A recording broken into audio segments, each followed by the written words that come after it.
Pour parler des déboires judiciaires de Donald Trump, nous sommes avec Stephen Dreyfus, avocat, ancien procureur, ancien président de l'Union internationale des avocats. Stephen Dreyfus, bonsoir. Merci beaucoup d'être Bonsoir. avec nous sur France 24. L'ancien président américain a déjà plaidé non coupable dans cette affaire en Géorgie.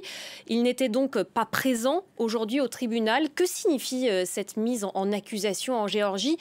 Que risque-t-il concrètement le président américain dans cette affaire? Aujourd'hui, il y a eu une audience de procédure en Géorgie qui ne concernait pas spécifiquement lui, Donald Trump, mais à laquelle des autres accusés ont demandé que leur dossier, que leur procès soit scindé des procès des autres, notamment de Donald Trump, et qui réclamaient un procès immédiat. Selon la loi de Géorgie, ces demandes sont obligatoires pour la Cour, et donc la Cour a fixé un procès pour le 23 octobre en ce qui concerne les deux accusés qu'il avait demandé. En même temps, Donald Trump, comme d'autres accusés, ont fait des motions pour demander que leur affaire soit traitée bien plus tard. Donald Trump, comme vous le savez, souhaiterait que ce soit après les élections, alors que la Cour, manifestement, n'en a pas envie.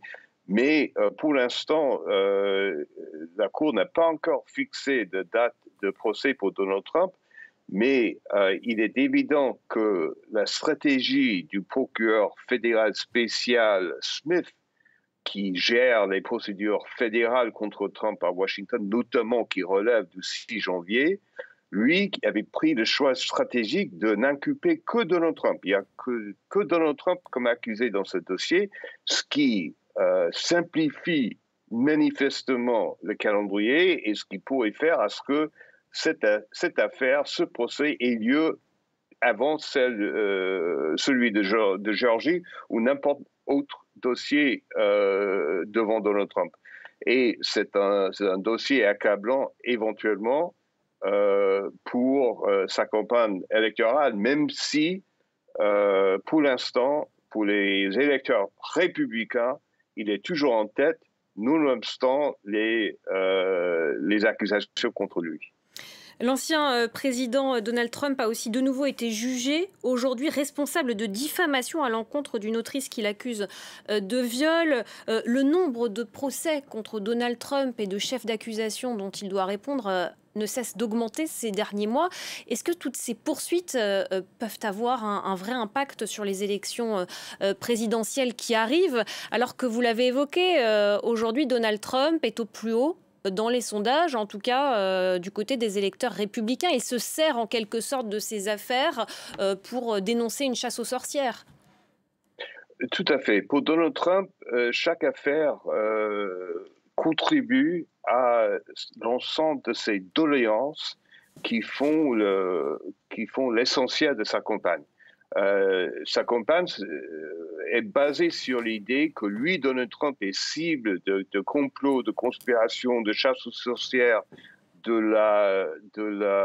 l'utilisation malsaine de l'autorité judiciaire pour le poursuivre pour des raisons politiques, et ainsi de suite. Et jusqu'à présent, ça a marché extraordinairement bien pour lui dans les sondages parmi les républicains. Mais la question capitale, c'est de savoir, ce n'est pas les votants, les électeurs républicains qui vont décider l'élection générale en novembre 2024, c'est les soi-disant indépendants, les électeurs qui ne sont pas inscrits dans un parti.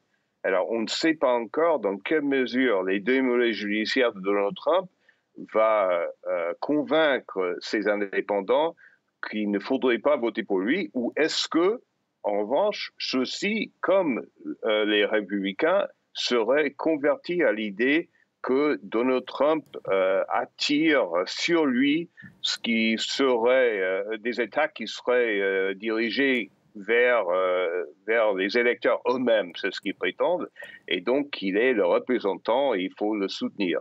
Et, Ça reste à savoir. et est-ce que concrètement, toutes ces affaires qui sont en cours pourraient vraiment lui barrer la route? Il n'y a pas d'obstacle judiciaire. Il y a des arguments constitutionnels qui sont en train de se fabriquer et qui sont assez techniques et qui relèvent de l'histoire des États-Unis pendant la guerre civile au 19e, qui dirait que Trump, pour avoir essayé de soutenir une insurrection contre le gouvernement américain, serait inéligible pour se présenter à la présidence. Ce n'est pas encore jugé comme tel, et donc jusqu'à présent, ça lui barre par la route, mais on est en train d'inventer des choses à chaque fois, parce que dans l'histoire des États-Unis, on n'a jamais eu de situation pareille où un candidat, en plus ex-président, mais un candidat à la présidence, est cible d'accusations pénales en même temps qu'il se présente. On peut imaginer que quand même Donald Trump, s'il était élu, ne va pas gouverner depuis une cellule.